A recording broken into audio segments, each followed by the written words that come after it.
예, 학생 여러분, 또 감정평가 시간이 돌아왔습니다. 오늘은 좀 장소를 바꿔서 칠판을 좀 가지고 설명을 좀 드리려고 합니다. 실질적으로 이제 우리가 감정평가를 하게 되면 이제 토지가 굉장히 큰 비중을 차지해요. 저번 시간에 말씀드린 공용 수용 절차에서는 대부분 이제 크게 토지하고 지작물 그리고 간접 보상 이렇게 나눠지는데, 그 중에 이제 70% 이상이 어떻게 보면 토지의 보상이기도 하거든요. 그래서 토지가 실질적으로 어떻게 감정평가로 산정이 되는지 하는 부분에 대해서 설명을 좀 드리려고 합니다. 실질적으로 이제 공용 수용 절차는 제가 나눠드린 프린터에 보면 도시개발 사업에서 쓰이는 거거든요. 그러니까 도시개발 사업은 설명드렸지만 공용 수용 방식이 있고 또 환지 방식이 있고 또 이 두 개를 혼용한 방식이 있습니다. 그래서 이제 다음에는 이제 환지 방식을 배우겠지만 오늘은 이 공용 수용 방식에서 토지의 감정 평가는 어떻게 이루어지는지 하는 부분에 대해서 설명을 좀 드리려고 합니다. 어떻게 보면 도시개발 사업의 절차를 잠깐 좀 보면, 도시개발 사업 기존에 설명드렸죠? 도시개발지구가 개발계획에 의해서 실제로 이제 어떤 도시를 만들 것인지, 뭐 유통단지 또는 뭐 아파트만 들어오는 주거단지 또는 뭐 첨단 산업단지 뭐 이러한 도시를 만드는 그런 도시개발 사업에서 그 도시 계획이 만들어지고 그 도시 계획에 의거해서 이제 지구 지정이 되죠. 그 지구 지정이 되면 이제 누가 그 사업을 할 것인지, 보통은 공용 수용 방식은 대부분 국가나 지자체, 한국토지주택공사 같은 그런 공기업이 하고요. 환지 방식은 보통은 주민들이 조합을 만들어서 합니다. 그리고 혼용 방식은 뭐 공기업이라든가 아니면 조합 이렇게 나눠져서 사업 시행자가 되는데, 어쨌든 이제 지구 지정이 되고 사업 시행자가 지정이 되면 이 사업 시행자는 결국은 이제 그 사업을 어떤 방식에 의해서 할 것인지, 공용 수용 방식에 의해서 할 것인지, 환지 방식에 의해서 할 것인지, 혼용할 것인지, 이 부분은 이제 실질적으로 결정을 하게 됩니다. 그래서 오늘은 그 공용 수용 방식에서 토지의 감정 평가는 어떻게 산정이 되고 어떤 원칙에 의해서 평가가 되는지 하는 부분을 좀 살펴보고자 합니다. 어, 먼저 토지의 평가 원칙이 있습니다.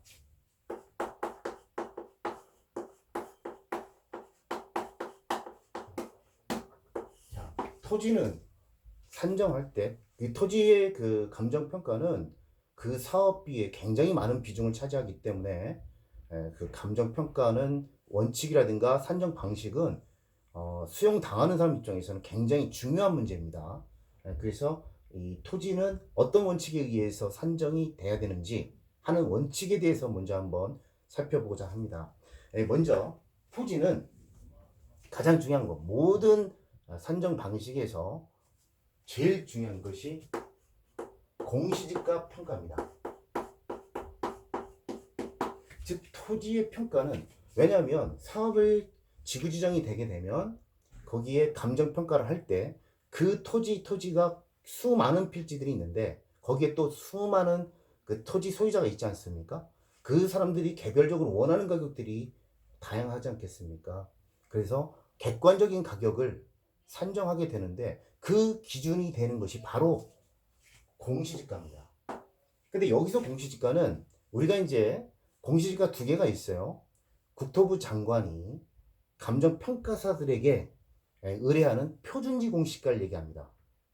표준지 공시지가에 의해서 시, 군구의 공무원들이 산정하는 개별 공시지가가 있는데, 여기서 얘기하는 공시지가는 표준지 공시지가만을 얘기합니다.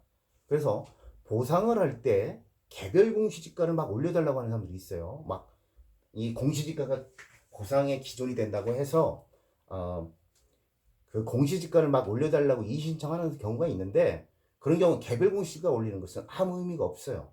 실질적으로 중요한 것은 국토부 장관이 감정평가사에 의뢰해서 발표하게 되는 표준지 공시지가, 우리나라에 한 50만 개가 좀 넘습니다. 이 대표성을 띈다고 하는 그러한 표준지 공시지가를 가지고 보상하게 돼 있어요. 그래서 항상 제일 중요한 거, 모든 토지의 가장 기본이 되는 것은 표준지 공시지가입니다. 표준지 공시지가.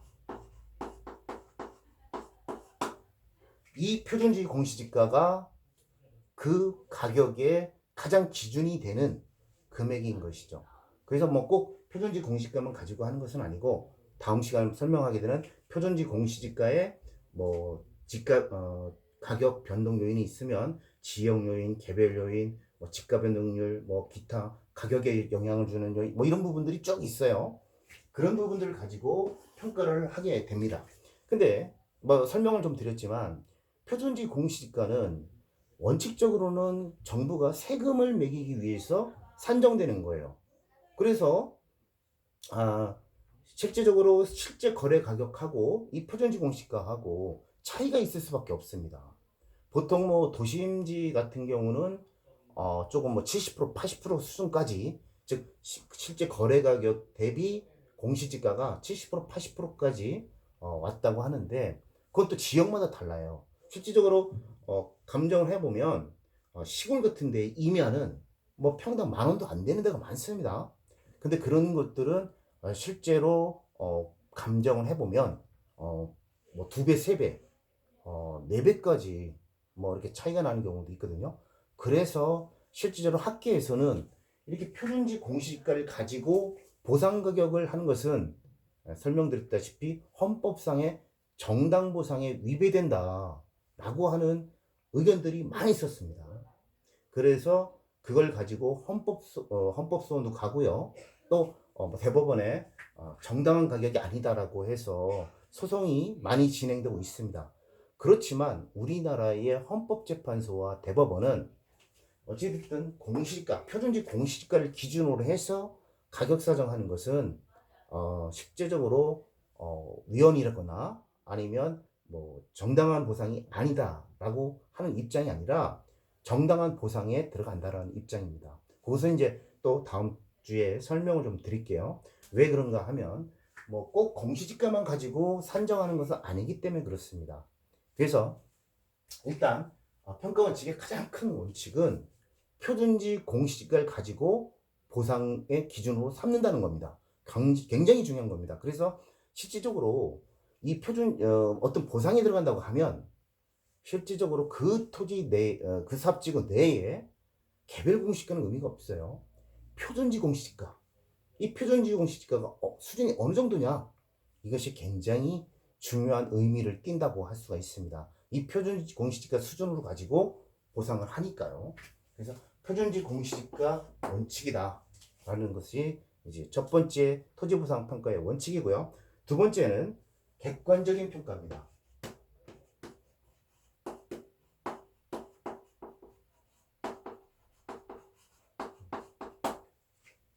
자, 토지를 저희 공용 수용 방식에 의해서 토지를 평가하게 되면 이제 뭐 헌법에 정당한 보상, 완전한 보상 뭐 이런 거 있다 보니까 토지 소유자들은 각자가 그 토지에 가지고 계는 그러한 감정이 있어요. 주관적인 감정. 왜냐하면 토지를 가지고 있더라도 내가 나중에 어떤 개발 목적으로 쓰거나 또 이런 게 있습니다. 시골에 가면 그 임야 같은 것이 수용이 될 때 그 임야상에 자기 종중에 선조들의 묘가 있는 경우가 있어요. 뭐 이렇게 그렇게 되면 그 개별적인 그 감정들이 많지 않습니까? 그래서 그런 그분들의 그 개별적인 감정을 다 감안해서 감정을 한다면 객관적인 가격이 안 나오겠죠. 그래서 보상 가격에서 제일 중요한 것은 그 정통한 시장 당사자들 간에 합리적으로 성립될 가능성이 높다는 객관적 가치, 이것이 감정 가격이거든요. 근데 개별마다 뭐 내가 그 선조의 산소가 있다면 그거 돈을 많이 준다고 해도 사실상은 수용 안 원하지 않죠. 그렇지만 또 공익사업은 그런 개인적인 뭐 그 생각 때문에, 개인적인 그런 입장 때문에 수용을 안 한다면 그건 뭐 또 공익사업을 또 못하는 거지 않습니까? 그래서 토지 감정 평가는 그런 개인이 가지는 주관적 가치, 이런 것들은 무시한다고 볼 수밖에 없습니다. 왜냐하면 많은 토지들을, 많은 소유자들의 객관적인 그런 가치를 구하는 거기 때문에 그 개인이 그 주관적인 가치, 이런 것들은 보상 가격에서 산정되기가 곤란합니다. 그건 원활한 공익사업을 위해서 불가피하다는 거죠. 그래서 자기가 느끼는 그런 주관적인 가치, 또는 내가 나중에 뭐 이걸 개발하겠어 어떤 그 활용하겠다고 하는 그러한 어떤 특별한 가치, 이런 부분들은 반영이 될 수가 없습니다. 객관적 가치를 구해야 되니까. 그래서 토지 평가 원칙의 객관적 평가 중요합니다. 네, 그 다음에 이제 자, 개별 평가 원칙입니다. 이 개별 평가 원칙은 토지 또 그리고 지작물이 있으면 각자 평가를 하는 거고요. 또 토지도 마찬가지입니다.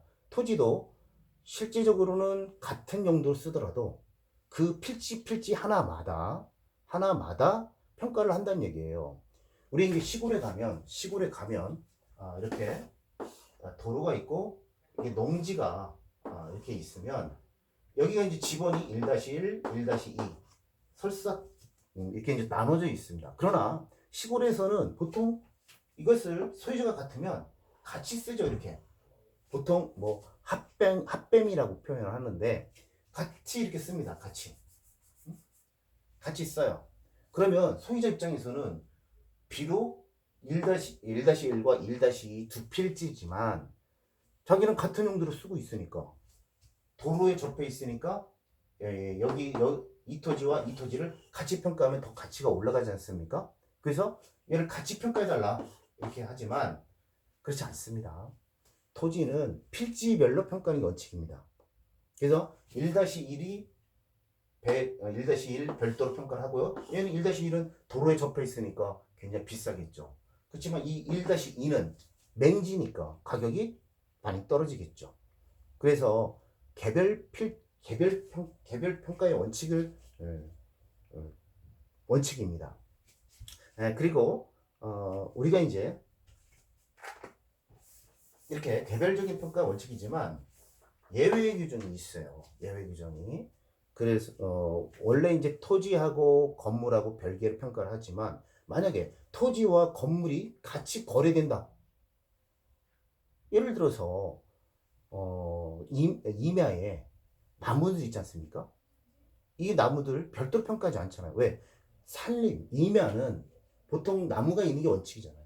그러니까 임야 거래할 때 뭐 땅값 얼마? 거기 임야에 있는 나무 얼마? 이런 식으로 평가하지 않거든요. 그냥 임야 산림의 전체의 땅값으로 평가를 하지 거기 있는 나무들의 평가는 별도로 하지 않거든요. 이건 일반적으로 거래가 같이 되기 때문에 그렇게 별도로 평가하지 않는다는 거고요. 또 뭐 공동주택지 같은 경우, 그건 공동주택지 같은 경우는 일반적으로 일체 토지 가격하고 건물 가격하고 같이 거래가 되지, 아파트 거래하는데 아파트 땅값은 얼마, 건물값은 얼마, 이런 식으로 거래하지 않잖아요.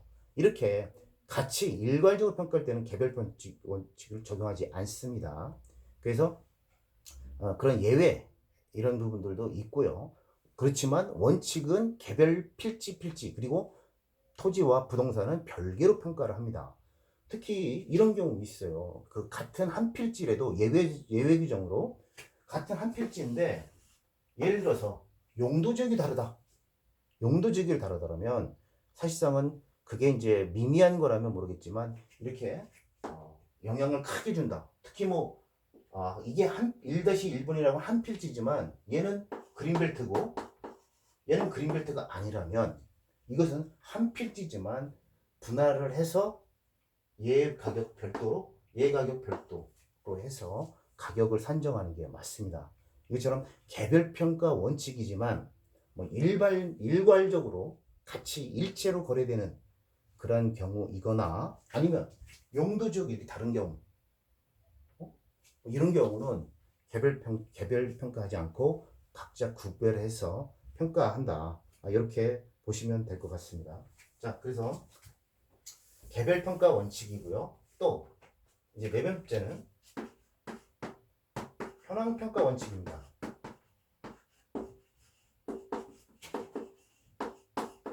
자, 현황 평가 원칙이라는 것은 그 토지에가 법정 지목이 있어요. 우리 뭐 이제 전답, 대지, 뭐 임야, 뭐 여러 가지 지목, 법정 지목 있지 않습니까? 근데 이 법정 지목대로 이용 안 하는 경우가 있어요. 예를 저번에 설명드렸지만 법정 지목은 전인데 현황 나가보니까 거기 시골 같은 데는 물이 흐르고 있고요.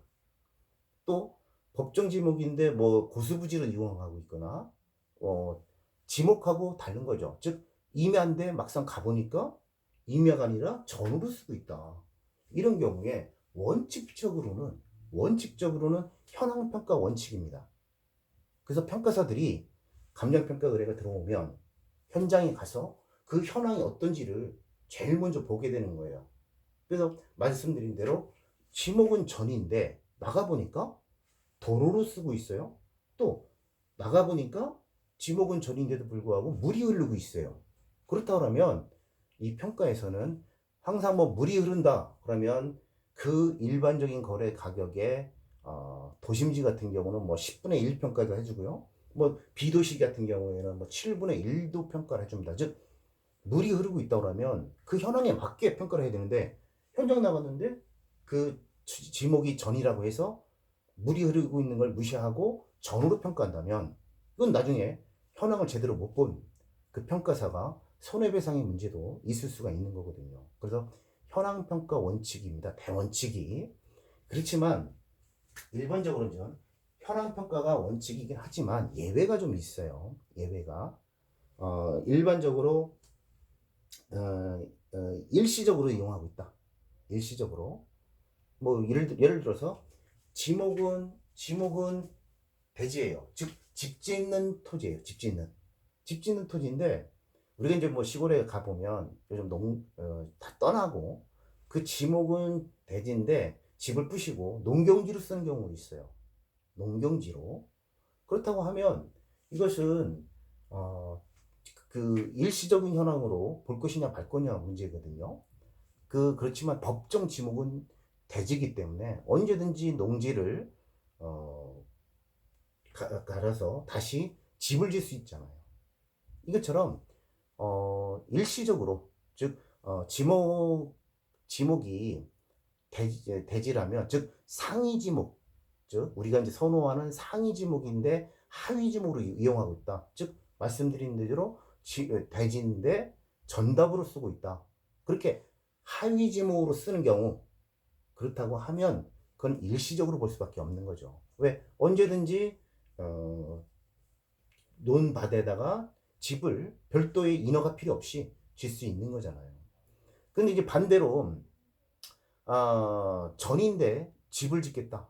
그러면 농지전용 협의해야 되고요. 어떤 개발의 경우가도 받아야 되고 이런 게 따르잖아요. 이런 게 필요 없으니까 그 일시적인 현황으로 볼 수밖에 없다는 것이죠. 자, 그런데 또 임야인데 전답으로 쓰고 있어요. 이것은 전으로 인정할 수 있을까요? 왜냐하면 임야는 만약에 다른 용도로 쓴다면 산지법에 의해서 산지 전용 허가를 받아야 됩니다. 뭐 여러 가지 또 개발행위 허가도 얻어야 되고요. 근데 그런 절차 없이 다른 용도로 썼어요? 그렇다면 이것은 그 현황을 인정받지 못합니다.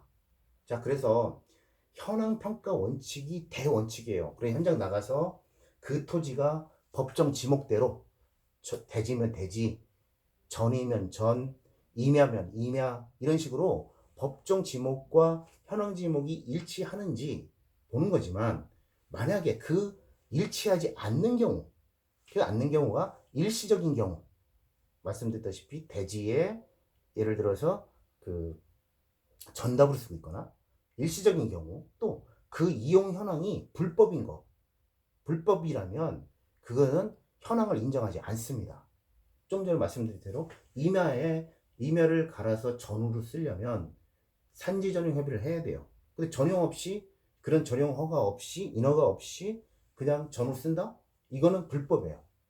그렇다고 하면 그 현황을 인정받지 못한다는 겁니다. 그래서 현황 평가 원칙이 굉장히 중요한데, 인정받지 못하는 경우 일시적인 이용, 또 불법으로 사용하고 있는 이용, 이 두 가지 경우에는 현황을 쓰고 있는 현황을 인정받지 못한다. 이거 굉장히 중요한 문제입니다. 그래서 우리가 이제 그 토지 가격을 평가할 때 그 현황이, 쓰고 있는 현황이 다른 경우에 과연 그런 그 상황이 불법인지 아닌지, 이 부분들을 다 조회를 해요. 그래서 불법이라고 하면 실질적으로 인정하지 못합니다. 그래서 실제로 쓰고 있는 그 현황, 예를 들어 전인데 대지를 쓰고 있다. 이것도 불법일 수 있지 않습니까? 왜? 농지나 임야는 다 전용 허가를 받아야 됩니다. 임야는 산지 전용 허가, 농지는 농지 전용 허가. 이걸 받아야 되거든요. 이걸 안 받고 농지를 다른 용도로, 농지에다가 건축물 지어요? 이거 불법입니다. 또 임야를 산지 전용 허가 없이 건축물을 짓거나 아니면 전답으로 쓰거나, 이건 다 불법인 거예요. 그 허가를 받아야만 되는 거거든요. 그래서 실질적으로 이런 현황이 다른 경우에는, 다 다른 경우를 다 관련 기관에 이게 적법하게 그 형질 변경을 적법하게 개발행위 허가 등을 받았는지를 조회를 해서, 그렇지 받지 않았다고 하면 그건 다 불법이에요. 그런 경우는 현황을 인정하지 않습니다. 중요한 내용입니다. 자, 그 다음에 다섯 번째,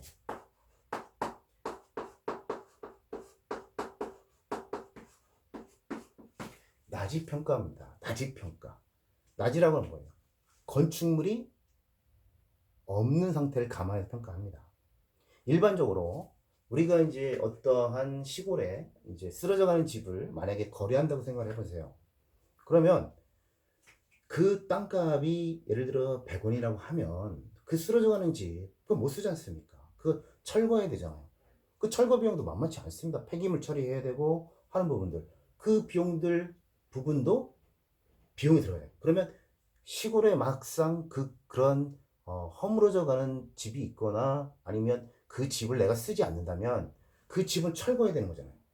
그러면 그 토지 가격이 100원이라고 하면 그 100원을 다 주지 않겠죠. 그 철거 비용을 제외하지 않겠습니까? 그렇다고 하면 실제로 100원이 아니라 90원, 80원이 될 수 있는 거예요.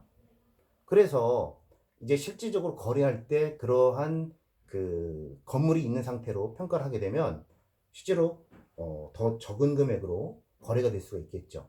그러나 보상평가나 나중에 이제 그 토지의 가격을 환지라든가 이런 거 평가할 때는 그렇지 않고요. 건물이 없는 상태를 가지고 평가합니다. 건물이 없는 상태, 나치할 때 나지요. 예, 그래서 실질적으로 건물이 없는 상태, 그러니까 그 건물이 없으면 최유효 이용 상황이거든요. 가장 최고로 이용하기 좋은 상태를 감안해서 평가합니다. 그래서 보상을 하거나 우리 나중에 이제 환지 평가하거나 이럴 때 토지와 건물은 완전 별개면서 이 건물이 없는 그러한 나지 상태를 상정해서 평가합니다. 그렇기 때문에 뭐 쓰러져 가는 집이 있다고 해서 이 땅값에서 감하면 안 돼요. 그냥 그 쓰러져 가는 집을 없다고 생각하고 아무 그 지상에 건물이 없는 걸 가정해서 감정 평가를 하게 됩니다. 그래서 대부분 그렇게 이제 최유효 이용을 감안해서 평가한다는 그 감정 평가의 원칙에 의해서 그래요. 그리고 자, 그런데 이제 예외가 있습니다. 예외가 이제 그린벨트 지역은 그 건물이 있으면, 그린벨트 지역은 원래 새로운 사람들이 일체의 건축 행위가 안 됩니다. 그렇지만 지금 건물이 있어요. 건물이 있으면 수선 정도는 하고 또 조금 개조 정도는 할 수 있지 않습니까? 그러면 그린벨트에서 건물이 있는 것은 건물이 없는 나지 상태보다 훨씬 더 좋은 건물을 다시 질 수도 있는 그런 상태지 않습니까? 그러면 건물이 있는 상태가 더 가치가 나갈 수 있는 거죠. 그래서 그린벨트 지역 내에서는 건물이 있는 그런 토지인 경우에는 건물이 있는 상태로 평가를 합니다. 즉 건축 허가를 또 받을 수 있다는 전제 하에 평가를 하게 되기 때문에 더 높은 가격을 받을 수가 있어요. 그래서 개발 제한 구역 내에서는 이 건물이 있는 상태로 평가를 합니다. 평가를 해요. 그래서 그런 예외가 좀 있다. 이런 설명을 좀 드리겠습니다. 나집 평균평가. 그 다음에 이제 마지막 이거는 다음 주에 이제 또 뭐 하게 될 수도 있는데 이것은 이제 보상평가에서 들어오는 얘기입니다. 나머지 평가에서는 실질적으로 그게 중요한 내용은 아니에요. 근데 보상평가에서는 굉장히 중요한 얘기입니다. 이 부분 때문에 소송도 많이 가고 하는 부분인데 개발이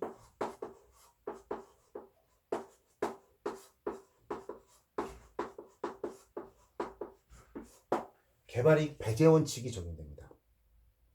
즉 사업을 하게 되면 그 토지 내 사업지구 내에 어떤 개발 사업이 이루어지게 되면 계속 지가가 오르지 않겠습니까? 이제 보상이 들어간대 뭐 하면서 어떤 개발 심리가 반영이 돼서 개발 이익이 반영돼서 땅값들이 막 올라갑니다. 그 지구 지정이 돼도. 그렇지만 우리 토지보상법에서는 자, 이건 공용 수용 방식에서 철저하게 지켜지는 부분입니다. 이 개발 이익을 배제하고 평가하게 되어 있습니다. 그래서 어떻게 배제하느냐? 아까 이 공시지가 원칙이라고 했지 않습니까? 이 공시지가를 땅값이 공시지가를 지구 지정이 되는 시점, 보통 설명드리게 되는데 저번 시간에 설명드렸지만 사업 인정이라고 하는 시점이 있어요. 그 공익성을 인정받은 사업 인정 시점에 공시지가를 쓰도록 되어 있습니다. 왜? 보통은 지구 지정이 사업 인정이기 때문에 이 시점부터 땅값이 계속 올라갈 수 있잖아요. 그러다 보니까 토지보상법에서는 이 개발이익을 배제하기 위해서 그 표준지 공시지가를 사업 인정 시점에 공시지가를 고정시켜 놨습니다. 사업 인정, 지구 지정되고 나서 계속 개발 계획이 되거나 뭐 하면 계속 표준지 공시지가는 조금씩 올라가지 않겠습니까? 근데 이걸 얘는 못 쓰고 오직 고시한 시점에 100원이면 이 100원을 기준으로 해서 산정하도록 돼 있어요. 얘가 뭐 100원이었다가 그 다음에 120원, 140원 올라가도 얘네들은 하나도 채택 못 합니다. 오직 이 사업인정 받은 시점, 이 시점에 100원만 가지고 공시지가를 얘를 가지고 선정하게 돼 있는 거예요. 그러면 아무리 그 이후에 공시지가가 올랐다 하더라도 이 100원을 기준으로 하기 때문에 토지보상 가격은 고정되는 것이죠. 그것은 바로 이 보상 원칙의 개발이익을 배제하기 위한 그러한 방법이기 때문에 그렇습니다. 그래서 이제 좀 빠르게 좀 진행을 좀 했어요. 이것도 다시 이제 설명을 좀 드릴 건데 토지 보상 평가는 공용 수용 사업에서 거의 사업비의 전체 사업비의 50% 60%를 차지할 만큼 굉장히 개발 비용 포함해서 전체 사업비의 비중 대비 굉장히 큰 포지션을 차지하고 있습니다. 그래서 이 토지의 감정평가가 무엇보다도 중요해요. 그래서 이 토지 가격을 산정하게 되는 그 원칙, 바로 굉장히 중요한 원칙이죠. 바로 공시지가를 가지고 하고 있고, 또 객관적인 가치, 또 현황평가 원칙, 또 그리고 개별평가 원칙, 그리고 나지평가, 그리고 수용 방식에서는 바로 개발이익 배제 때문에 그 사업 인정 시점에 공시지가를 가지고 하게 됩니다. 또 개발이익 배제하는 방법이 또 지가 변동률이나 이런 것도 있어요. 그건 또 자세하게 또 설명을 드릴 겁니다. 오늘은 어쨌든 이제 개발 토지 감정을 함에 있어서 이 원칙에 근거해서 감정 평가를 하게 됩니다. 그래서 요 정도의 사항을 알고 이제는 세부적으로 이제 토지의 감정 평가가 어떻게 이루어지는지 하는 부분들을 보게 될 겁니다. 그래서 오늘은 이 원칙들은 일반적으로 공용 수용 방식 말고도 담보라든가 또 아니면 그 근저당 이런 거 할 때도 많이 적용되는 겁니다. 이게 꼭 토지의 이 개발이익 배제 빼고는 실질적으로 일반 평가에서도 많이 적용이 돼요. 네, 그렇기 때문에 이 평가 원칙은 토지를 평가를 할 때 이 원칙은 굉장히 집가에 큰 영향들을 주는 요소들이기 때문에 숙지하시는 것이 바람직합니다. 자, 오늘은 토지의 감정평가 시에 어떤 원칙을 적용해서 감정을 하는가 하는 부분에 대해서 설명을 드렸습니다. 계속 이렇게 이렇게 비대면으로 하게 돼서 저도 뭐 이제 좀 전달력에 좀 문제가 좀 있을 것 같긴 한데 이런 부분들은 저희가 또 한번 요점을 정리해서 강의를 할 것이니까 오늘 여기까지 한번 들어보시고 계속 숙지를 하고 계셨으면 좋겠습니다. 자, 오늘은 여기까지 하겠습니다. 감사합니다.